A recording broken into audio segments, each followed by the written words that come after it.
Ben, thank you so much for coming to hang out on the podcast, man. It's great to have you here. Cheers. Great to be here. It's interesting. I got an email from Mobile One, who's a partner of ours. They deal with the Overcrest rally, and they're partners with us there, and they've published some of our content. And of course, I look and I see, oh my gosh, this guy he drove his 944 in Africa. This is awesome. And so then I immediately went and I sent you a message on Instagram. I said, hey, come on the podcast and talk about this. And he said, okay. And we booked it. And then I do all my show prep in the evening and the night before. And all of a sudden I start looking, and the volume and the scope goes so far beyond this trip that you did in your 944 that I honestly felt a little bit overwhelmed of all the trips that you've been doing over the last, I guess almost 20 years. It seems like you've been doing this for almost 20 years. Yeah, it started back in 2006 when have you heard an event called the Mongol Rally? I have heard of the Mongol Rally, yes. Very Europe-focused, but yeah, it's a fantastic event. And back then, the world was a little bit different, and the whole idea behind it was get a car with an engine of less than 1 litre and try and drive it to Mongolia. And if you make it, fantastic. If you don't make it, probably even better, because you've had an adventure in the process. Yeah, you've had we call that type 2 fun, right? We talk about absolutely. type 1. Type 1 fun is the fun you're having now. Type 2 fun is where it sucks now, but it's fun to talk about later. And it's good for nostalgia. Like most of my trips. I bet it does. How many times do you think you've caught yourself saying, oh no, what have I done? That's got to come up pretty often. It does quite often, yeah. But you as long as you maintain a positive attitude, you can get through most things. So yeah, probably less often than maybe you'd expect. Yeah, let's start off with see if we can extract a story from you. When you're at a pub, and it seems like you love pubs, with the rallies that you do. When you're at a pub and you're a few pints in, where are you from actually, Ben? Where are you from? I'm from the UK. I live down in a city called Plymouth, down in the southwest of the UK. Okay, you're in Plymouth. Imagine yourself in Plymouth at your favorite pub. You're 3 or 4 pints in, and someone next to you at the bar finds out who you are, and they say, Ben, tell me a story. What story are you telling? 3 or 4 pints in. What's your favorite? Well, if we give a potted history, yeah, it all goes back to the Mongol Rally back in 2006. I'd heard about the Mongol Rally from a friend and thought, yeah, that sounds like a lot of fun. So me and 3 friends decided to spend our summer back in 2006 driving to Mongolia in a couple of classic minis we'd bought. So we did that. It was a 10,000-mile trip. It was about 4 weeks. And we went across Europe, through Russia to Moscow, down into Kazakhstan, Uzbekistan, up through Siberia. And we somehow made it. We didn't really know what we were taking on when we left, but by the time we'd finished, we knew exactly what we were taking on. We had a few adventures along the way. For instance, I put my passport for a washing machine in Uzbekistan and destroyed it, which is maybe not the best thing to do. That's not ideal. Yes, that was the first embassy I ever visited was the British embassy down in Shymkent in Uzbekistan to get a replacement for that, and I felt a little bit stupid, but there we go. But yeah, we had. Did they give you any? Did they raise their? So what is it like pulling up to the embassy in that Mini?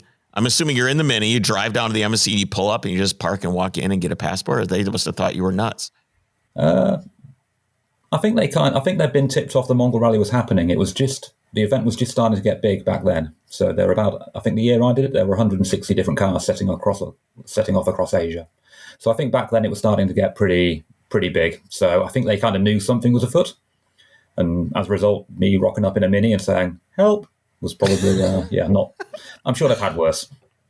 What was the state of your life back then? I mean, this was your first big one of many to come. And obviously this one is kind of what maybe sparked the interest for you to do this. But what was the state of your life? Tell me about. Well, I was a self-employed engineer. So I was able to take the 4 weeks off work. But funnily enough, as much as I liked cars and driving, I'd never so much as changed the oil in a car myself back then. I didn't own a socket set. I didn't really know what I was doing. So it was very much a kind of a step outside of what my life was. It was a completely new experience for me. Was there just a real sense of naivete with that? Had you known what you were getting yourself into, do you think you would have done it? I think so, yeah. I certainly didn't know what I was getting myself into. I thought it would just be a fun event to do, and that would be that, and then I'd carry on, and who knows what the next adventure would be. But I remember on the way back from Mongolia, I remember flying back thinking, I'm quite liking this whole automotive travel thing. I'm quite liking overlanding. But if I'm going to carry on doing it, I can't do what most people do and buy a Land Cruiser or, if you like, break down to Land Rover and do it the 4x4 way. I have to continue doing it with unsuitable, weird cars. So certainly when I flew back from Mongolia, it was kind of a bit of a life-changing experience. It kind of opened my eyes to what was possible and also opened my eyes to the fact you don't need a £50,000 off-roader to go and do these things. You can go and have an adventure in whatever car you have sitting around at the time. So it very much opened my eyes to that, and it's kind of snowballed from there, really. Things have gotten a little out of control. You paid, what, £400 for that Mini? Yeah, that's right, about $600, $700 at the time. What were you driving as your daily driver back then? Funnily enough, a white Porsche 944. It's the one That's from the one, the, yeah. Okay. So where does, you have to have some sort of affinity to cars if you're driving a 944, right? I mean, there has to be some sort of affinity. Is there like an inception of that happened for you that, kind of kicked off that, I at least want a Porsche? Yes, I've always liked cars. I've always had an interest in automotive stuff, but back then, as I said, I'd not really worked on them before. I wasn't in any way really the person you choose to do something like drive to Mongolia, even though I enjoyed owning and using cars. But the Porsche serviced by a garage, I never really touched it back then. What was the first experience you had? I'm guessing it was probably with this Mini as you were driving across who knows where, that you realized how little knowledge you had with cars. Probably when my friend in the other Mini pretty much kept fixing his Mini. And I was kind of looking over his shoulder thinking, wow, Lee, you're really good at this stuff. I wouldn't know how to do that. I wouldn't have a clue about that. My Mini, I was lucky. My Mini was pretty reliable and dependable, so I didn't really have to do much at all to it. But I think it would have been quite a different story if I kept having problems thrown up. For instance, my friend's Mini, when we were in Kazakhstan, one of the wheel bearings went. So him and a local ended up bodging in a Lada wheel bearing with bits of Coke can as spacers to make it fit. And it carried on to Mongolia like that. And I wouldn't have had a clue how to do that back then. So there was a guy the competence of other people opened my eyes to how little I knew at the time. I imagine being an engineer kind of lends itself to learning that stuff, though. It does, yes. It does mean that I had a sort of a basic understanding of being able to go back to first principles and work my way through problems. And that's kind of all of my early trips. It was very much done like that. And then just gradually, trip by trip, car by car, I learned a bit more on how to do these things properly, like someone who knows what they're doing, rather than making it up as I go along. Yeah, you kind of have to know your car, right? You have to one of my rules is know thy car, right? I mean, knowing it and building yourself and maintaining yourself and prepping yourself is really an important part of departing and preparing for a journey, because if something goes wrong, you at least know what you're talking about. Yeah, very much so. I think back then when I started, I didn't really know how little I knew, if you see what I mean. I didn't realise quite how incompetent I was. And the more knowledge I gained, the more I realised, oh, hang on a minute, I've just done these trips and I didn't actually know how to do that until now. So as I've built up the knowledge and the understanding to get to know cars, that's kind of led to me being able to do more ambitious trips as time's gone on. And also, have everything in place a lot better. So as you say, get to know the car, get to understand it. What is your prep like when you leave for an adventure? Back in the days of the Mongol Rally, very little, Anytime. as I said. But I'm sure it kind of evolved, or maybe how did it evolve? Let me rephrase it that way. How did your planning evolve as time went on? Certainly with each subsequent trip, I've taken more spare parts, I've taken more tools, I've planned the route more thoroughly, and as I've got older, the trips have slowed down. So rather than doing 10,000 miles in 4 weeks across Asia, I'm quite happy to travel a lot slower now. So it's very much, it's evolved in a direction where everything's a bit more planned out, everything's a bit more thorough. But there is still potential for things to go wrong, and they generally do. So it kind of opens the door to adventures, even with all the planning that I do these days. Do you wish you could go and get some of that naivety back? At times when you hear a funny noise and you think, and your mind can tell you what it is, yes, makes it much easier to ignore dodgy noises and curious vibrations. So I'll have a bit of that naivety, please. Yeah, I wish I could, go back to the, I've explored a lot of the United States, and I feel trapped here a little bit. I don't know if it's by the fact that I have a family now or obligations with Overcrest or whatever, but I do feel a little bit trapped, and I do pine for the times that I could have done more and did not. And I miss the idea of just being able to pick up and leave. And I just feel like that's just not something that can exist for me anymore. And that's very much life, though, isn't it? It kind of happens to us all. It does. As you pick up commitments and so forth. But the United States is a great place for that sort of travel. You've got plenty of wide open spaces, so you can actually get out and have adventures pretty easily. Here in Europe, we don't have anything like the deserts of the West or anything like that, where you can just go and get lost for a weekend. It's a bit trickier in Europe. Yeah, the Great American West is incredible. It's a vast, very vast and wide open space, and you can. It's pretty safe. The United States to get lost, to break down, stuff like that. You can push the envelope pretty hard and not be unsafe to the point where your mom would be worried about you. Have you done anything here? Have you been out to when I look through your vlog and stuff like that, it seems like just the continental United States is missing. When I did a big trip in a TVR back in 2017, I drove from the northernmost pub in the planet to the southernmost pub in the planet in a TVR Chimera, which was never sold in the US. If you don't know, it's a kind of a fiberglass British sports car, kind of like a bit of a British Corvette, really. Yeah, reliable. Definitely the choice. Absolutely, yes. For a trip like this, yeah. And on that trip, we shipped the TVR into New York, and then we did New York to San Francisco, and then down into Mexico. So on that trip, yeah. So I've done the kind of the classic: head out of New York, pick up Route 66, go into the deserts, and so forth. But there's still a lot more in North America I still have to do, and I still would like to do. I've never been to Canada, for instance, and there's some fantastic roads up there, like the road up to Inuvik and up to Tuktoyaktuk, the Dawson or Dawson. Yeah, that used to be ice road only, but now they've built a road. So I regret that. I always wanted to do it on the ice road, but I know, man. Yeah, well, there's other ice roads up there.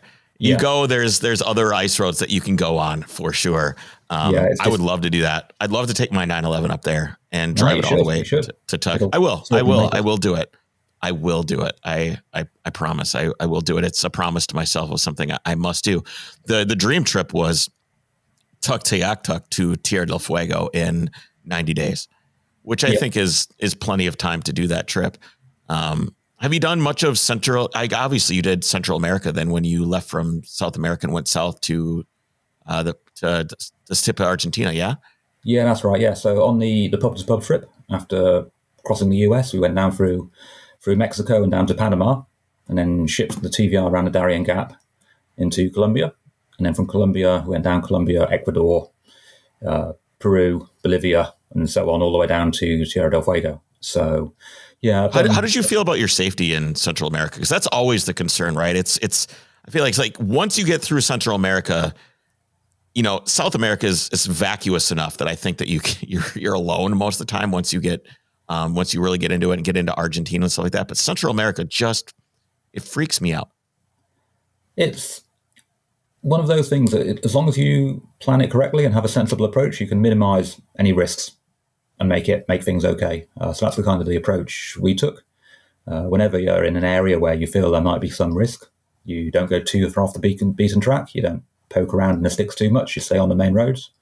And as long as you take that approach, then it's kind of okay. I mean, quite often places get a bit of a bad reputation, and then the reputation sustains itself when actually you're pretty much going to be okay. There's a pretty low percentage chance you're going to have any issues, really, security-wise. So it's obviously a calculated risk, but it's one I was happy to take on, and then you just weigh the odds in your favour by being sensible with your accommodation, being sensible with the roads you take, knowing a bit of the potential risks in each area so you can mitigate them. Do you kind of know exactly where you're staying ahead of time? Or do you have a local guide or anything like that helps you navigate that knowledge? On a big trip like that, I'll think 2 or 3 days ahead. There's no point planning too much because you don't know how long any road's going to take. You don't know if you're going to have a car problem or border problem or anything like that. So I'll generally only plan a few days ahead. But that's enough, really. Was there any time where all the mitigation that you tried to do just didn't work and you got yourself into a situation that made you feel unsafe? I wouldn't in say, all the years? I wouldn't say unsafe. No, I mean, there are issues when all the planning's just not worked out and we have had problems, but the danger side of it, the more I've done in places like Africa, Central America and so forth, the more I've done of it, the more comfortable with the situation you get. So you don't feel like you're going to run into problems. What about the border? That's always kind of tenuous. Yeah, these borders. Yeah, they can be fun. For instance, on that trip, we had a bit of a problem in Costa Rica. My TVR, obviously being British, we drive on the correct side of the road. It's right-hand drive. Costa Rica don't allow right-hand drive cars in. So I'd made plans before time that the car was going to get loaded onto a truck and transferred across Costa Rica as cargo. But when I got to the border, a truck turned up to collect it. And the truck, it turned out, didn't have the right paperwork to do the transfer. So we couldn't take the car into Costa Rica. I went to return back out of Costa Rica into Nicaragua, got to the border to leave no man's land and go back in Nicaragua, and they're like, no, the car can't come in. And I'm like, why? Well, it's right-hand drive. I'm like, well, I've just driven across your country. Your customs had no problem before. No, you can't come in.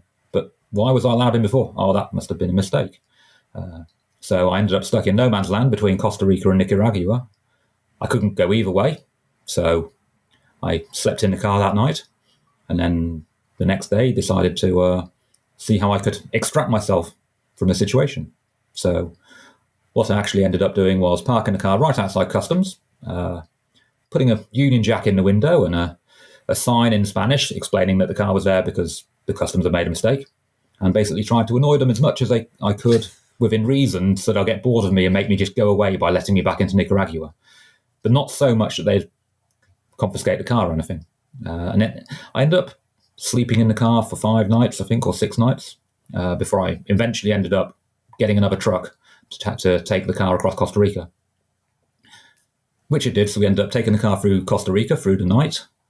We got to Panama to enter the next country on the other side of Costa Rica. And I went to unload the car, and they were like, no. I'm like, why? It's right-hand drive, you can't come in. You're going to have to go back to Costa Rica. And I'm like, well, I can't go back to Costa Rica because they won't allow it. Okay, you'll have to go all the way back to Nicaragua. No, that's not happening either. So how do they expect you to get there? They just, I think that's border speak for just go away. We don't want you to be our problem anymore. Yeah. But at the time, I'd actually been in touch with a few of the websites for European and American people living in the area. And in desperation, really, one of the guys had said, oh, if you have any issues when you get to Panama, give me a shout. So I gave this guy a shout and explained the problem. And he messaged me back a few hours later and said, oh, just go to the border and see if anything's changed. So I went back to the border, and the policeman there, who was very officious before and had just, palmed me off, as I walked in, he suddenly goes, oh, hello, welcome back. And it's amazing. He'd learned English in a half hour I've been gone, or the hour or two. Suddenly in perfect English, and he's like, yeah, we'll have you on your way in half an hour, 1 hour's time, no problem at all. So I was like, okay, what's caused the difference? And it turned out that the guy who I'd spoken to was friends with the father of the vice president. Oh, so that's a good guy to know. Yeah, various things had rattled around, and this slightly dodgy border guard had got a phone call from the office of the vice president just suggesting they let the little British car in. So there are situations when it has just all gone wrong, but you can generally count on it to go right again eventually. Things can't go wrong. Well, they can, but generally things get better after they get worse. Have you ever had to bribe anybody at the border? It's kind of like in my head, the notion is that you have to have like $500 in cash on you to just start handing $20, $40 to all these border agents as you go across.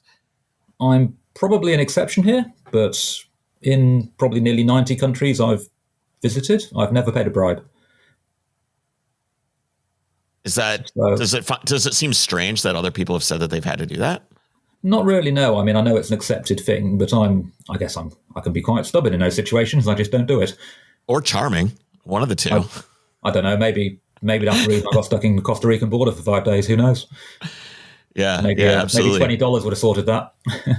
So, what was the best pub on that trip from all the way in the Arctic, in Europe to Argentina? What was the best pub of all of them? Probably the first pub, the northernmost pub. So the northernmost pub. The journey started in the UK, and from there we drove the TVR up to the top of Norway, and then travelled to an island called Svalbard, which is about 500 miles north of Norway.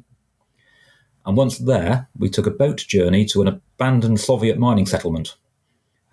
This mine, it used to be a big mine in Soviet times. Then, when the Soviet Union collapsed, the Russians realised it had never turned a profit, so it got shut down. But there was a clause that if they shut it down and abandoned it, they had to pay for an environmental cleanup. So they've just kept a few people there ever since. I think in winter there's 4 people live there, and they live in the old hotel. And obviously the hotel has a bar. But this mining settlement where thousands of people used to live is now just a ghost town up in the high Arctic. So we got there and you walk around the place and there's just all these massive accommodation blocks which have just been abandoned. There's the northernmost grand piano in the world there, the northernmost bust of Lenin, the northernmost Olympic-sized swimming pool. And just exploring that ghost town, then going for a beer in this bar which is in an old Soviet hotel. And in all the buildings, you've just got old newspapers still lying around, and it's all just got lots of detritus from 30 years ago. Just exploring that place was just the best start of a trip ever. It was fantastic. What was the beer? I can't remember. Something Doesn't Russian. matter. Yeah, Something Russian, but I can't remember what it was. The Russians make a good beer. Yep. Baltica's a good beer. All right. I'm favoring Kolsch right now. Is my current favored beer. Oh, fair enough. Cool. Yeah. So was there a bartender at this place? Was there an actual bartender, or there's a guy who operates the bar? How many people come to this place that he can still have a job as a bartender, or he probably wears many hats, I imagine. Yeah, I think he has other jobs, including, running this hotel in the middle of nowhere, looking after the various Russians there, because obviously the Russians will require a bar that's fairly open. If you're stuck up in the middle of the Arctic on a 3-month or 6-month deployment up there, you're going to want a beer, aren't you? Yeah, absolutely. So, yeah. So when you look back at that entire journey, is there a certain experience that you kind of come back to and touch with your mind when you're thinking about it? Just the sense of achievement of getting to the southernmost bar is probably one of the main things. That journey, I think it took 4 or 5 years from coming up with the idea to get everything in place where it's actually a viable thing to go and do, to make happen. I mean, that one was 27,000 miles. It was 8 months on the road, I think 25 different countries. So doing everything required to actually make that a viable thing to do took years and years of effort. So just the sense of achievement of actually making it happen, raising the money, hitting the road, and then ultimately, having taken the gamble on taking a TVR, ultimately having a TVR actually proved very reliable and getting me to the southernmost pub on pretty much the day I wanted to get there. I think they're the only person that has ever said that car is reliable. They're great cars, TVRs. I might be biased. Yeah, you're biased. Absolutely. You've got the, I mean, I'm sure the thing is what people do is they have these cars. They're old. And then they buy the car and it's a specialty car and then it breaks down and it doesn't work right. And then, it's unreliable. It's a terrible car. I'm sure that you went through the car and you did your due diligence and prepped it for the journey. Whereas most people are just buying it off of secondhand websites, getting the car into their driveway with a completely unknown maintenance history. And then it breaks down and they're upset about it. Yeah. Like you said earlier, you got to get to know your car. And I now do that. The TVR I'd owned for 6 years before the trip. So in that 6 years, I got to know it pretty well. And I'd always kept running it, kept putting miles on it. It hadn't just got left in a garage for years on end. So when I set off on a trip, I was pretty confident it was a good car that was going to be okay. So as you say, it very much comes down to getting to know the car, using the car, and that's where you build the confidence initially. What do you have right now? What's in the garage? What's the fleet? So I've still got the TVR. I've got my classic Mini, which is I've made a bit of an overland build out of it. It's lifted. It's got a winch on the front, a roof tent set up on it, and so on. And my daily driver is a nearly 40-year-old Volvo 240, which you probably didn't see coming. I mean, I don't know what I would see or not see coming from you at this point, judging by the diversity of the cars that I see, everything from, being okay with driving a rickshaw to the TVR. It seems pretty diverse. I've got a list of cars that I think would be great to do this on. I would love to get your opinion on each one. And you tell me what you think. I grew up driving a Volkswagen Rabbit, Mark I Rabbit. Rabbit diesel, mainly for nostalgia. Thoughts? Yeah, good little car. It's got the Mongol Rally vibe going on. It's the plucky underdog you don't expect to be able to achieve anything amazing, but it's tough enough and well built enough that you probably, you could drive that to Patagonia, no problem. I think so. Does it have to be less than 1,000 cc's, or was that your choice? Yeah, on the Mongol Rally, it's less than 1,000, and that's just to prevent people taking it too seriously, really. I wonder if you could take the Rabbit diesel, which is I think the smallest you could get is a 1.5. I wonder if you could redo the injection pump to have it run on 3 cylinders and have I've got plenty of cars that will run on 3 cylinders. I've had cars that just do that automatically. So yeah, I'm sure they'll let you win if you argue that. Hey, just take that. I guess you could just take that rod out and just run it. But I wonder if you could redo the firing order in that thing to run just on 3 cylinders. I think that'd be interesting. All right. Lada Niva, I think would be great. It's, forbidden fruit for us. We don't get those. If I was going to do a Russian trip, I think a Lada Niva would be a good choice. If there'd be a lot of parts, I feel like you could find anybody in any town that would be able to help you fix it up. Oh, absolutely. Yes. We have a few of them over here in Europe, and it's kind of the further east in Europe you go, the more you see them. So they are kind of a thing over here, and they've got quite a following over in Europe, actually, because they are just cool and a bit unusual. And you're right, it would be the perfect choice for when in 10 years or however long it's going to take, but when travel in that part of the world is possible again. It's breaking my heart. We had a guy named Ivan on the podcast not too long ago. He hops trains and just goes around Russia and looks at abandoned places in Russia, and it's awesome. And I would love to explore Russia, but man, if there was a place in the world that I wanted to visit, I think I would love to drive across Russia, but my kids will be long gone out of school by the time I think that's a possibility. Yeah. Well, hopefully it'll come back one day. The world can change fast, but we'll just have to see. And you're right. It's a fascinating country to travel in. It's like nowhere else. And a Lada would be a very, very good call. And even in times of hardship, I know it's possible. I wrote an article about this guy who he was just an army guy. I don't remember what his rank was or anything, but he bought a 356 brand new in Stuttgart and decided once he was done with his tour that he was going to take it into the Soviet Union. And it was, I don't know how you would say this is true or not, but he said it was the first Porsche ever to go to the Soviet Union. And this is 60s, so it's possible that it was. But he ended up going up through the northern area, came into Russia from the north, and the Soviet Union gave him a lady. So he had to have this lady ride around with him for the entirety of his trip through like Leningrad at the time. Obviously that's different now, but so he had to have this propaganda lady that just made sure that he didn't do anything he was not supposed to do. But they let him in, and he was able to do the trip and look around and see it. It felt almost like how North Korea is described to us now. Like, yeah, you can go to North Korea, but you're going to have a person with you the entire time is the way that they do it. And I think I would be okay with that. If they want to give me a lady to ride around in my Lada Niva, we'll show her a good time. That's quite similar to how China is now, actually. Back in 2013, we did another one of our big trips. We did England to Southeast Asia. And the idea behind that was we called it Vietnam. So get a V8, drive to Vietnam. I got a Corvette C4, which over here is a very rare car, quite unusual. So Corvette C4 is almost exotic still in Europe. And I thought, and I I got this, and I said to my friend, right, I'm taking this Corvette C4. Beat that. So the next week he shows up in a Rolls-Royce Silver Shadow. And that was our 2-car convoy from... God, the contrast of those is pretty wild. Yeah, it was a pretty funky convoy. But on that trip, we spent 1 month getting across China.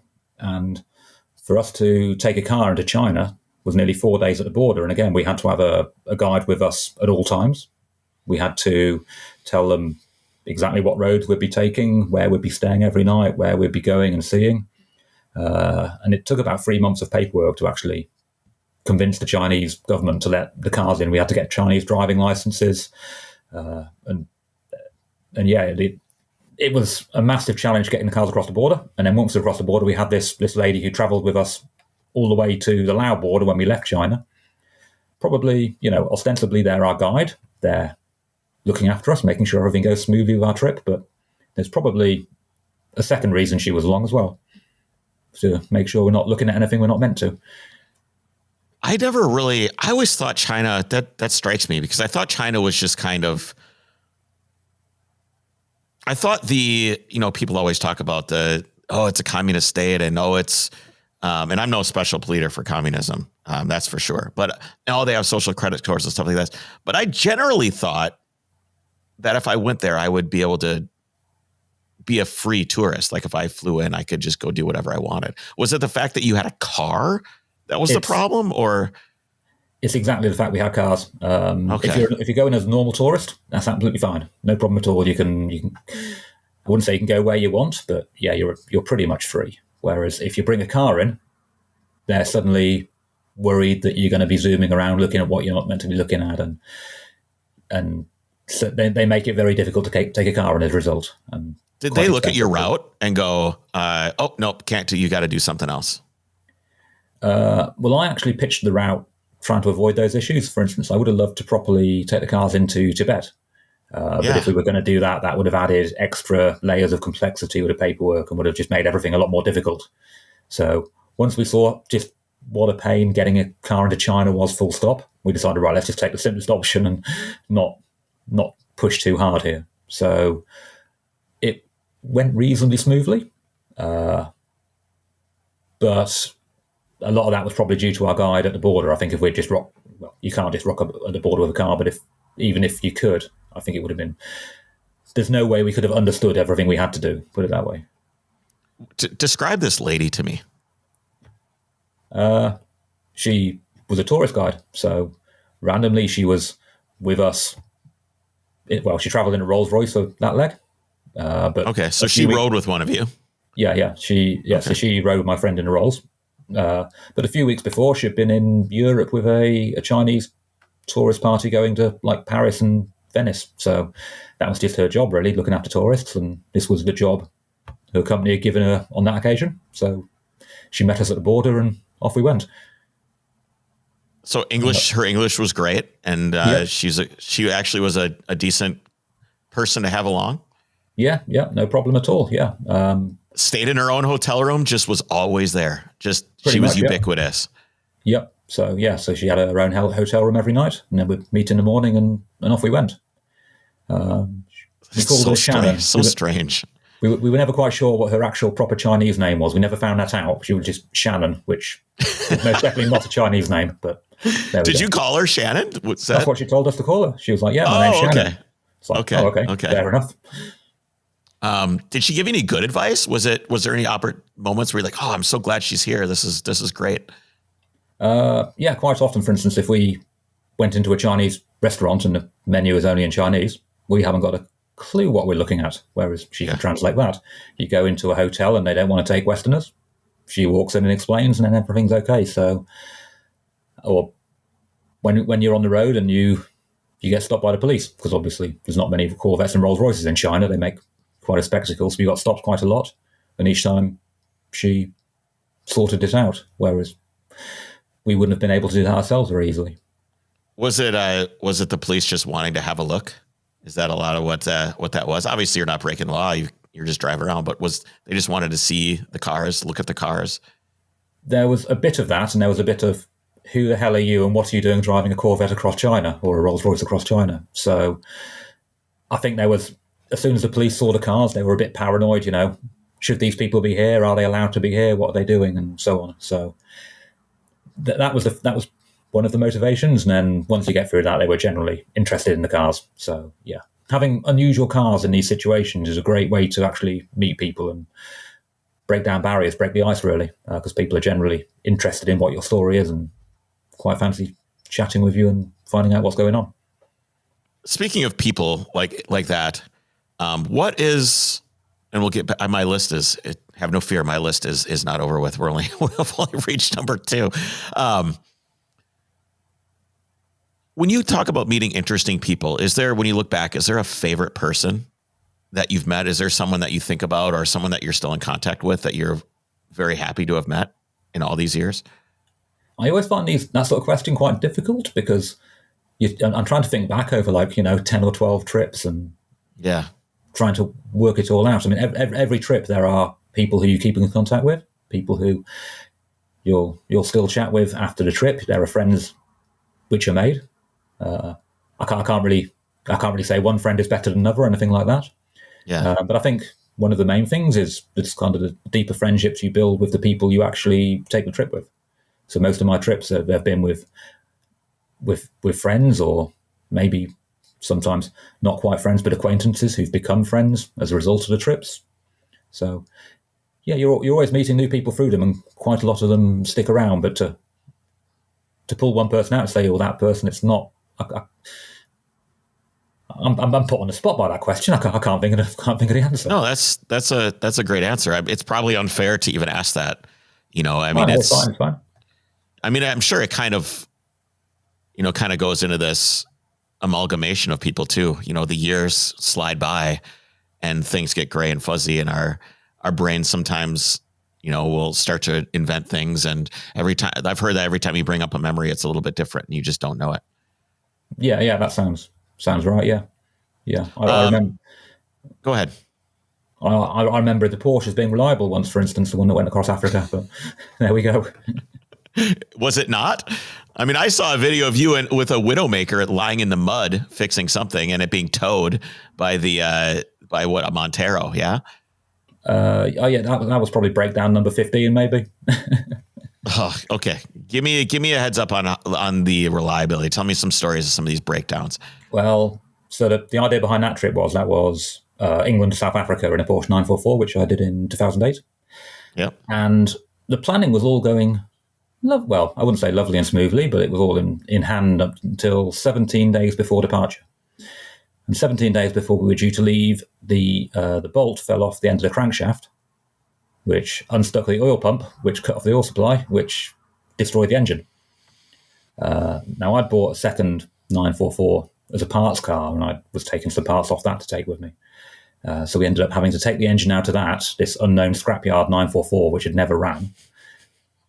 Put that, and back then I couldn't fit an engine back then, so I took it to the garage, and the garage put the engine in, and we fired it up on the Friday evening, and we were due to leave on the Saturday morning. So the engine ran for the first time on the Friday night. It's misfiring. It's not happy. And then on the Saturday, we set off to drive to South Africa. I didn't think we'd make it out of the UK.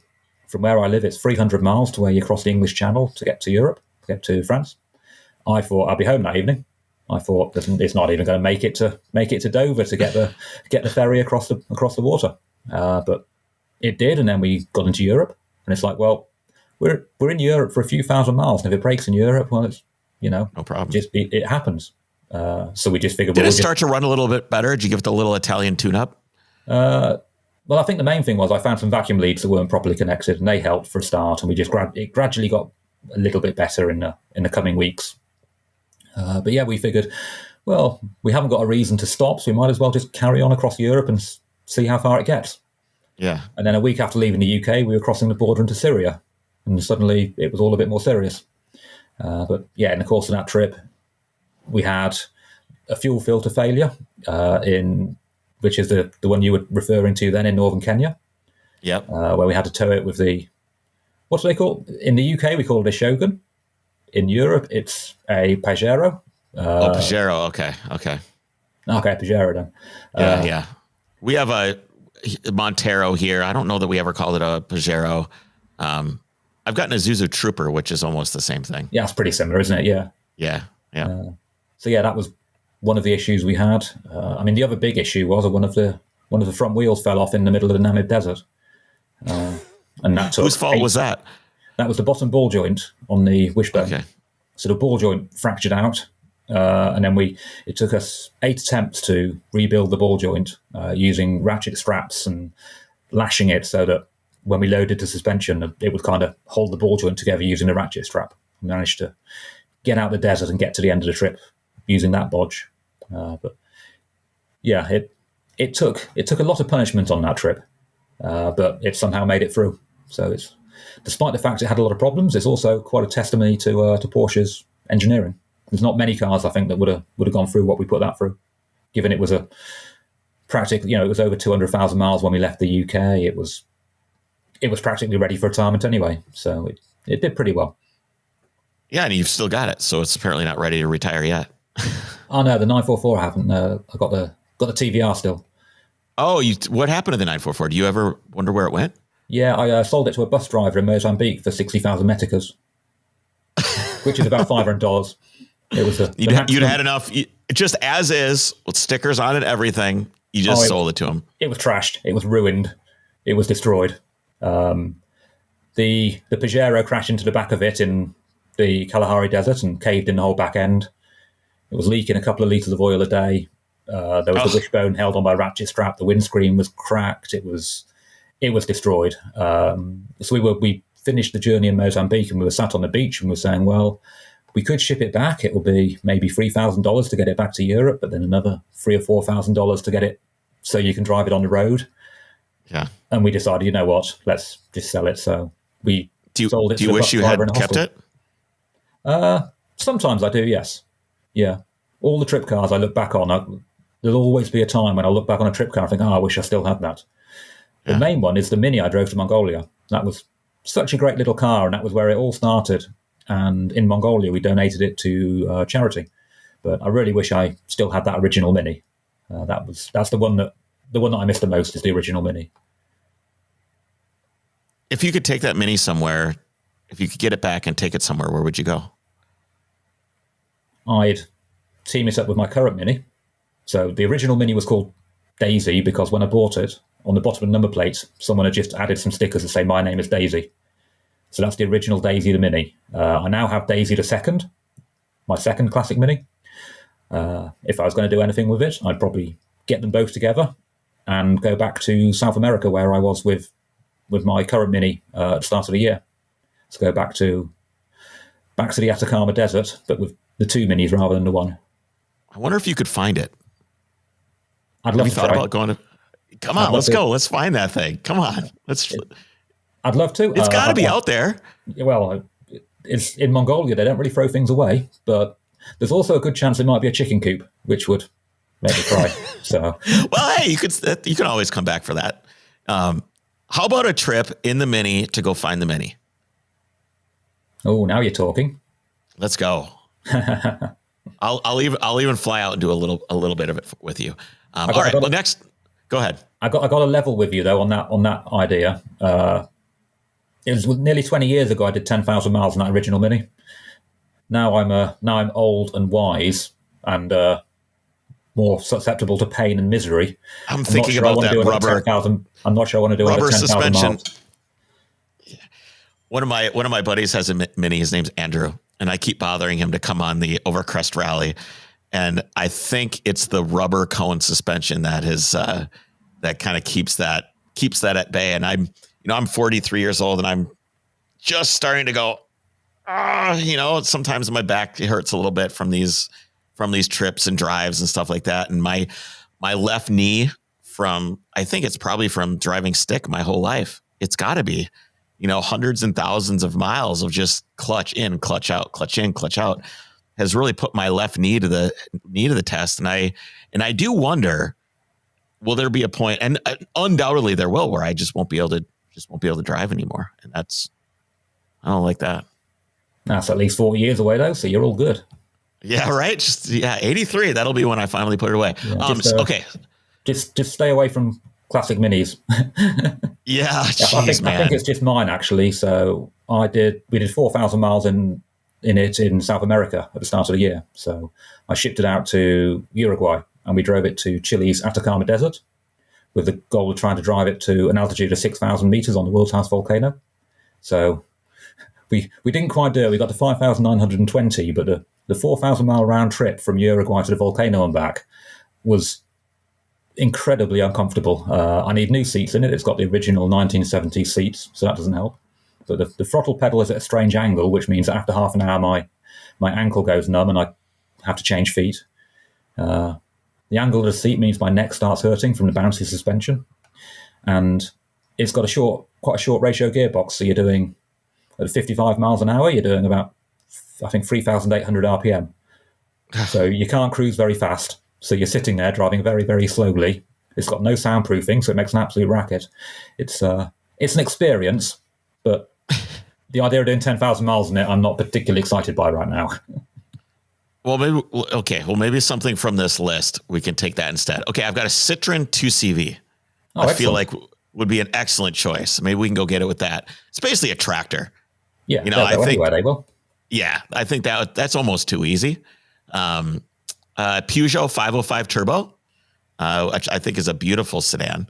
I really like those. It's a little 2.2 liter turbo, 150 horsepower. Probably not the car for that trip though. That's very much an African car. Yeah, they have those there. In the Sahara, in places like Algeria and Morocco. Those old Peugeots are still going strong, and there's quite a lot of them out there. So I think that's a Sahara car, that is. Okay, I like that.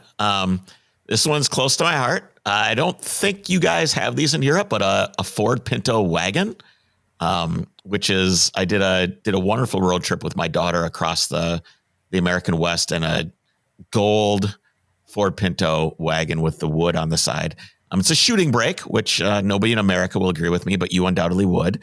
It's a two-door wagon. I'd love to do a Ford Pinto. Yeah, you've lost me with a Pinto. I can't picture it. No? Why not? I don't know what a Pinto is. Oh my God. Geez, I'm okay. I'm gonna take the time here.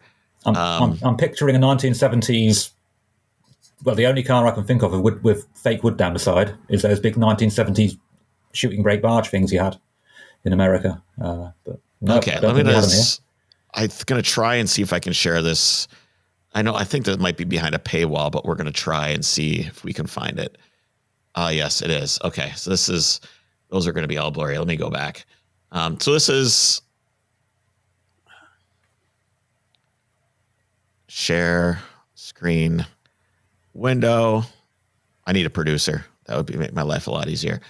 This is my Ford Pinto right here. Okay, I want one. Look at this thing. That's cool. Yeah, it's boy, they get you. I'm not a member. I can't even see my own thing I wrote. How sad is that?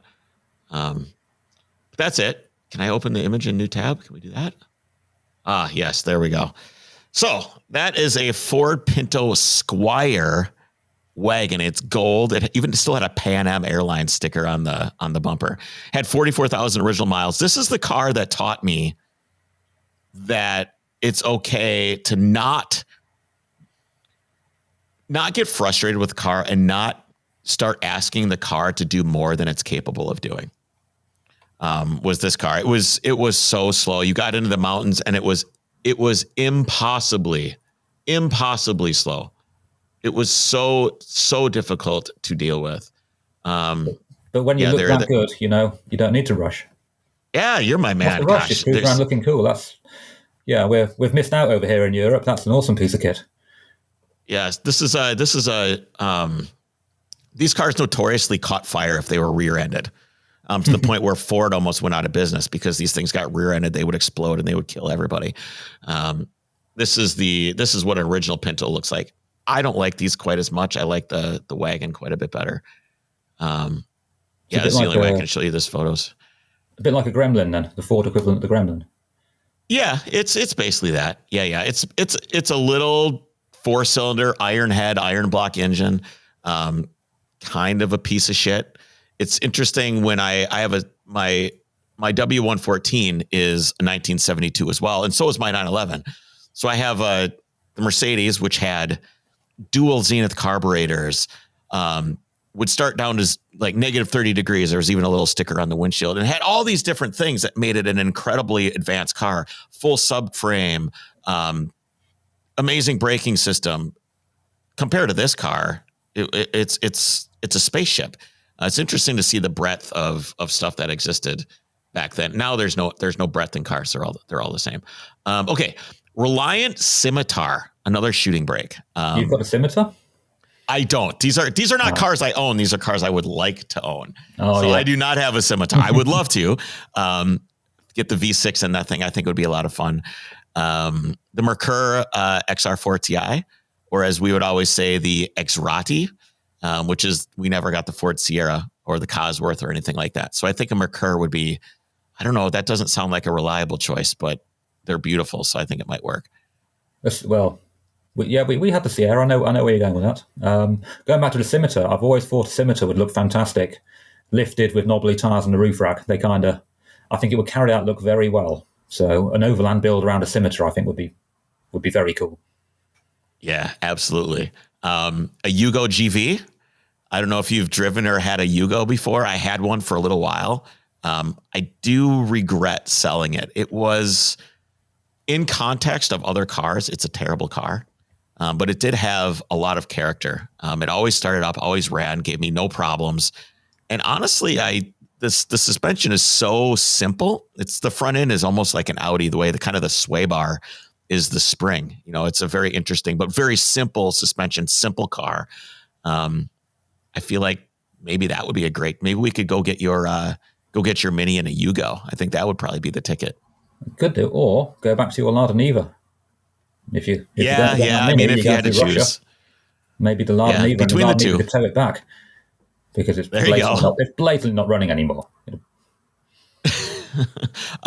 This is like a dream choice, but a Matra Murena. Do you know that? Matra Murena. Yeah, it's like the little wedgie. Yeah. You know, yeah, those are cool. I'm gonna have to throw pictures of these up for everybody watching. Everybody else will see it. Fiat X19, which is like a sports car version of the Yugo. I think they're basically the same engine. It's a mid-engine Yugo. I think would be great. And last but not least, this is the car that I'm always on the lookout for one of these. So if anybody listening knows, a Maserati bi-turbo, I would love. I think they're beautiful. And it's, you know, you always kind of want to do, people think you want to do it because it's the ironic choice. It's like, oh, the Maserati bi-turbo, so unreliable, you'll never make it.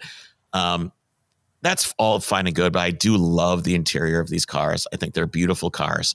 And I think they're like $4. So I think that would be an excellent choice as well.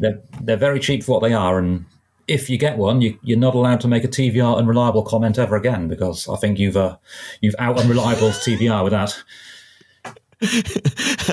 I probably have. You know, you mentioned doing this stuff in 2006, 2008, and you've been doing these trips for a long time. And I'm wondering how the advent of social media has changed, or maybe not changed, or has social media changed your perspective on how this is done? Very much so. In 2000.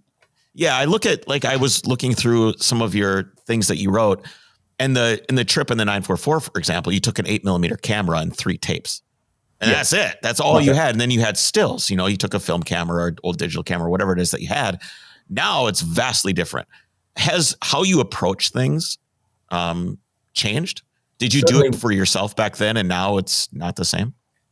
I still do these trips myself, but they have gradually become a bit more of a business orientated thing as time's gone on. So, you know, I've written books about them. I write magazine articles and things like that. So each subsequent trip has become a little bit more with a focus on making it sustainable rather than just doing it for fun. Going back to social media and technology, it has been an interesting illustration about how the world has changed. Like when we did the Mongolia trip, we had no smartphones, we had no satellite navigation, we had no GPS, we were navigating off paper maps.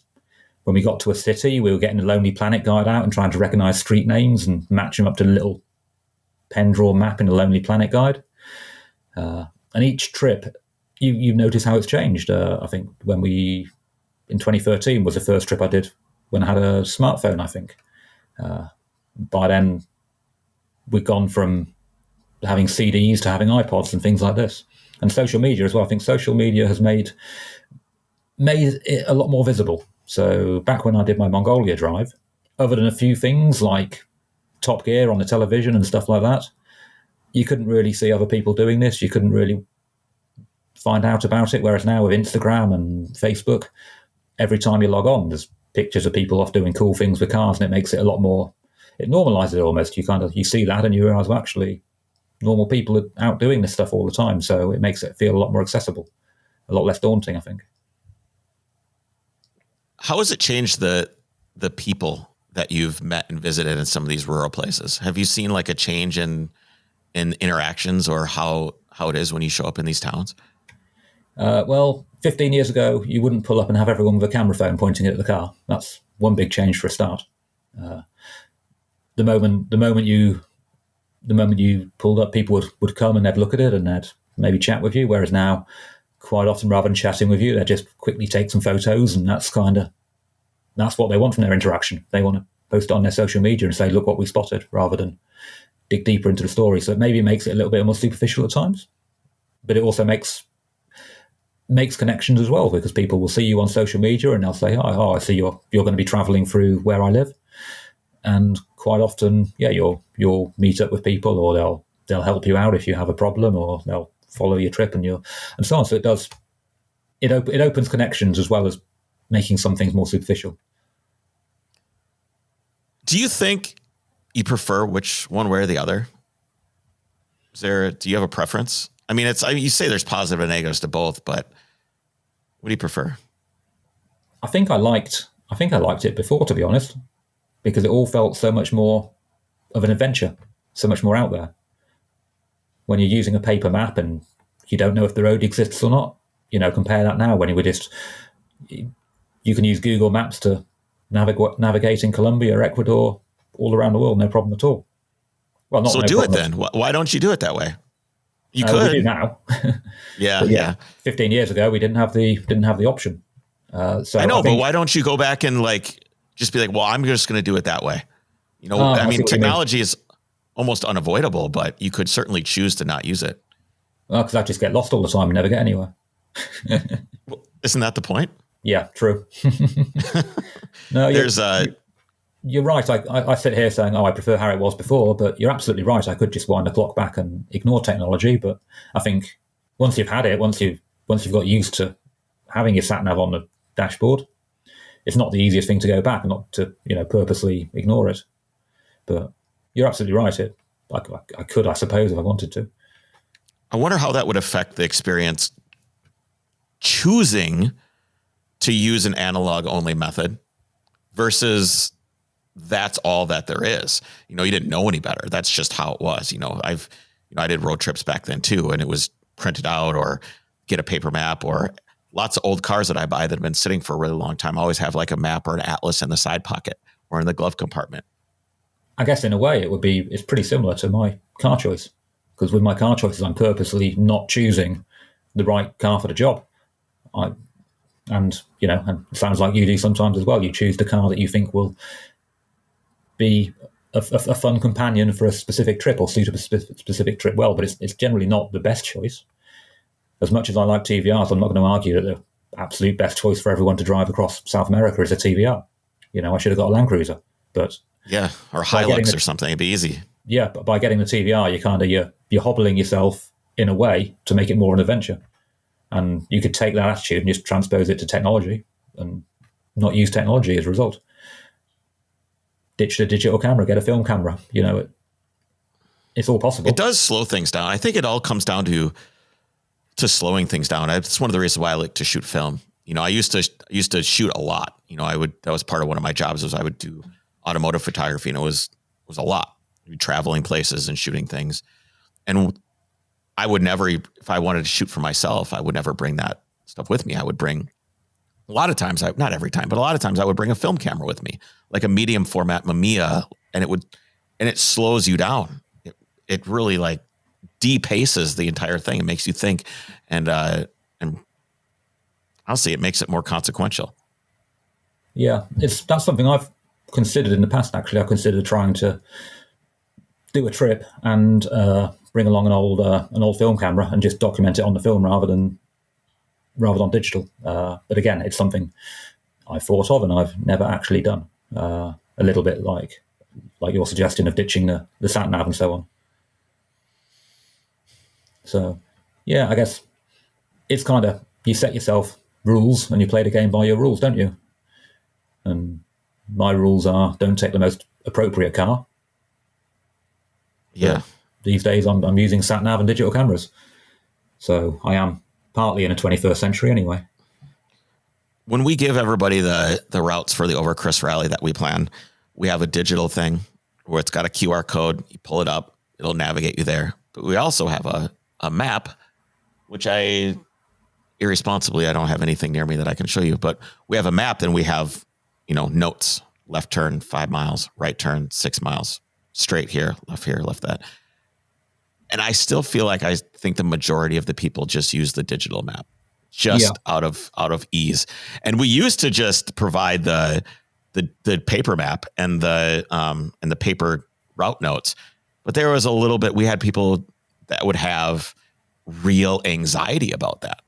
They had real anxiety about not having the digital form for which to be able to route from. So it was one of the things that I bent on with our event was allowing that. I didn't really want to. I wanted people to use the analog way, but I just don't think it's reasonable to expect everybody to do that. Yeah, although there's probably more of a sense of satisfaction doing something like that with the analog approach, isn't there? You have to work harder to do it, but you get more satisfaction. Because you're going to make mistakes with a map, and you're going to make mistakes. Period. It's going to happen, and I think people fear that, which I guess leads me to kind of one of my last questions. People dream about trips like these. I'm one of them. I would love to do some stuff like this. What do you think in general holds people back, and what advice do you have for them that you can encourage them to take a leap just to do something? I think with these big trips, it's easy to be a bit daunted by them when you first start thinking about it. If you want to do something like this, take yourself seriously and believe you can do it, and everything will follow on from that. So if you take yourself seriously, say, yes, I can actually do that, you'll start to overcome the problems. You'll think, well, okay, if I want to do that, I'll find the time to do it. I'll somehow find the money. I'll create a situation in life where I can actually do it. So taking yourself seriously, and don't sell yourself short, just believe that you can do it. And once you've crossed that line, and particularly once you've told some friends you're doing it, and then they'll keep asking back, how's that going? Then you'll be in a situation where you can make it happen. You'll almost force yourself to make it happen because you've committed to making it happen. Yeah, you're talking about manifestation. Yeah, like with the Africa one, when the engine broke, I was in a situation where I told enough people we're going to drive this Porsche across Africa. I kind of felt, well, I kind of got to go and do it, or at least try it now. Even when the engine had blown up, I couldn't just walk away. I had to do it because I'd put myself in a situation where I had to do it. So I think, yeah, believing in yourself, taking yourself seriously, telling people what you're going to do, puts you in a situation where, well, then you got to go and do it. Well, I look forward to seeing you meet your old Mini again, Daisy. I'm looking forward to that journey. I'm manifesting that for you. I think that would be incredible. Where do you want to go next? What that's obviously that would be fun, but where do you want to go next? There's a few things on my list. For instance, we both mentioned Canada before. I've never been to Canada. I've never been to Alaska either, and that whole bit of North America is a fantastic overlanding destination. So I'd really like to get out there, go up to Tuktoyaktuk, even though the River Mackenzie isn't a nice road anymore. Get up to Pedro Bay, do all the, there's nothing particularly imaginative there. It's all stuff that a lot of people do, but I'd really like to go and do it. And the other thing that we're currently thinking about potentially doing, we took the Mini out to South America last sort of Christmas, New Year time to drive at the world's highest volcano to get to 6,000 meters. We missed the target by 80 meters because we had some engine problems. So we're not sure yet, but going back and finishing that unfinished business may occur in the future as well. Yeah, a little redemption run never hurts. Never hurts at all. Yeah, absolutely. Ben, where can people find more about Pub to Pub, your company about rallying and getting out there with people? Probably the easiest way is if you just put Pub to Pub Expedition into Google. It'll bring up the web page for the Pub to Pub Expedition, my big TVR drive. And then from that, you can I think there's links through to what I'm up to at the moment. So that's probably your best bet. And I will put the link in the show notes as well. So if people want to just touch it on their phone, I'll make sure it's there. Excellent. That's very kind of you. Thank you very much. Ben, thanks for spending time with me today. I really appreciate you. It's been great. Yeah, it's been great hanging out. Good to talk. I will be following your adventures. Excellent. I'll keep an eye on yours too. Take care, buddy. Cheers. Bye.